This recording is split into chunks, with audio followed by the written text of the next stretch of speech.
فرمایا کرتے تھے دیکھو بھائی اللہ کا نبی سچے ہے اور سچے رسول کی بات بھی سچی ہے، زمانہ کتنا ہی کیوں نہ بدل جائے میرے نبی کی بات جو کہی ہوئی ہے وہ ہو کے دنیا میں رہا کرتی ہے، اور جو آپ نے نتائج بتائے ہیں وہ نتائج کا ہونا یقینی ہے۔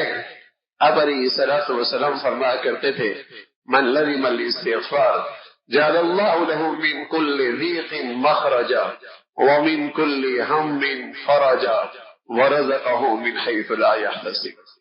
من لزم الاستغفار جعل الله له من كل ضيق مخرجا ومن كل هم فرجا ورزقه من حيث لا يحتسب۔ فرمایا جو اللہ سے کثرت سے معافیاں مانگتے ہیں اللہ اسے اس دنیا میں 3 انعام، جنت میں نہیں اس دنیا میں، مرنے کے بعد نہیں اس زندگی میں 3 انعام دیتے ہیں۔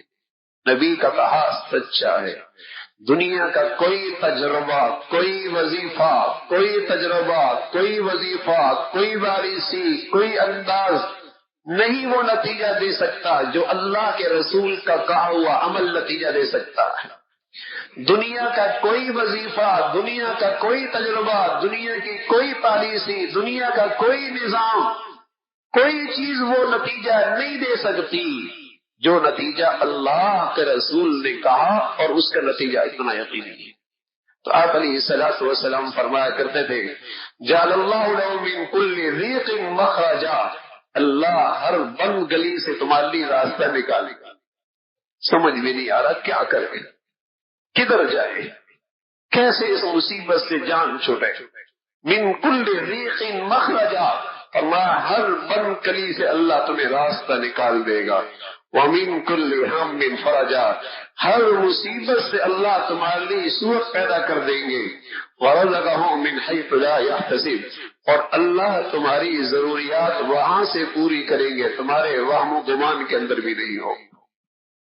اس کائنات کا نظام ایک ذات کے تحت چلتا ہے، بادشاہوں کا بادشاہ ہے، حاکموں کا حاکم ہے، اس کے اجازت کے بغیر پتہ نہیں گر سکتا، زمین کا ذرہ نہیں ہل سکتا، سمندر اور دریا کے قطرے نہیں ہل سکتے۔ ان الحکم الا للہ، اکیلے اللہ کا فیصلہ چلتا ہے۔ واللہ یحکم لا معقب لحکمہ، جب وہ فیصلہ کر لے امن کا، سلامتی کا، اطمینان کا، دنیا کی کوئی طاقت اس دولت سے محروم نہیں کر سکتی، اور جب وہی امن اور سلامتی کی دولت سے محروم کرنا چاہے پھر کون سی پالیسیاں اور تدبیریں امن دے سکتی ہیں؟